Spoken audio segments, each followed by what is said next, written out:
everybody, it's me, Casey. I'm sorry I haven't been on in a little while, but a lot has been happening. On March 5th, I just had my third brain surgery. It was just supposed to be going in to take out the hardware, like the screws and plates and stuff, which they did. But right when they opened me up, there was a very serious complication. I had cerebral spinal fluid squirting out at them the second that they opened my head up. Not even my brain, but just my head. And so they had to go into my brain and open me all the way up again. And they found a leak in my brain that I had way too much cerebral spinal fluid leaking into there. And so they went in and repaired the leak while they were doing the rest of the surgery. And then they wound up keeping me overnight at the hospital. I was actually supposed to go home the same day originally, but they kept me overnight because they thought about draining more of the fluid, and I was having a hard time. I was having seizures. I was not recovering quite like I should. But the amazing part of all this is if I didn't push to have the screws taken out of my head, they would have never found the leak, and that would have killed me. They said probably very soon it would have killed me. So just another kind of story for you guys about sticking to your gut, because if I didn't, I'd be dead in a week. Who knows? Like, God forbid. But I'm lucky that I had a gut feeling that my screws needed to be taken out and that something wasn't right. And if you look it up on Google, too much cerebral spinal fluid in the brain, a lot of those symptoms are my symptoms. And it just makes so much sense now. And I am feeling much better. I still have pain, but I'm recovering from a brain surgery, so that's normal.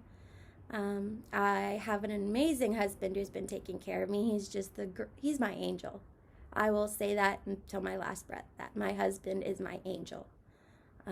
Call me stupid or silly or whatever you want, but he is, and he saved my life. They haven't done any MRIs on me recently. I should have one coming up in April or May.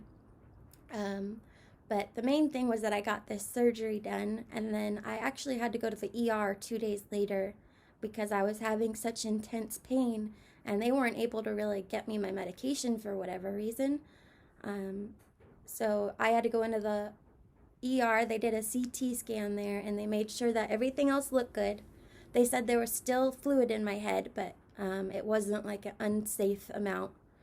They're going to keep an eye on it from now on, which is weird because I guess they couldn't see it before in my scans that I had the leak, but thank God that they opened me up and they found it. So that is now brain surgery number 3, and on the 22nd next week, I will be getting admitted to OHSU Hospital for over a week for seizure testing. Epilepsy monitoring is what it's called.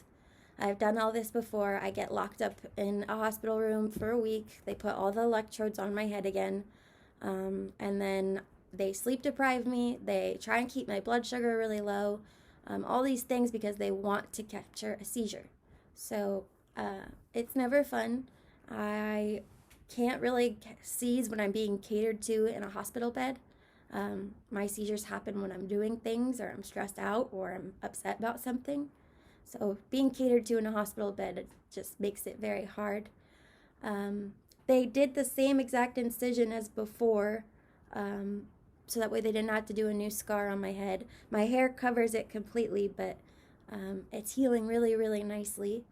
I'm doing everything I can in my power to just get better as soon as possible. My family and my friends have been an amazing support system, and I couldn't be here without all of the love and the support that I've been given, and I really appreciate it.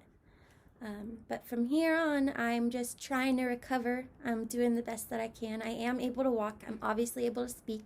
I'm much better off than my previous surgeries.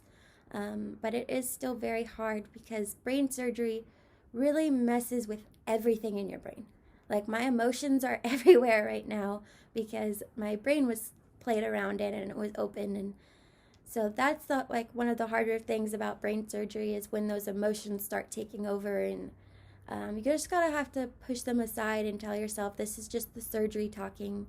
I don't want to die. This isn't the end of the world. It's hard and it hurts, but you got to push through it. And so I tell myself these things along with my friends encouraging me along the way, and my husband and my family. And that just helps keep me going, and I keep my positive attitude that I have. I am extremely, extremely blessed and thankful for catching that leak, still being here, having the opportunity to keep fighting every day. And I'm so thankful for all of my supporters, and I really appreciate you guys cheering me on all this time. I'm sorry I've sucked at keeping it updated, but just so much going on. It's really hard to sit down in front of the computer and talk sometimes. But I just wanted everyone to know I am doing okay. Just got to get through this recovery. It's going to be a little while. My eye was swollen shut previously. You could still see my little bump here. And this eye was swollen shut originally, but now it's not, and I can see again. And so all these things are really positive, and I'm getting better. Thank you again, everybody, for your support and your love. I couldn't have done any of this without you. Thank you. Bye.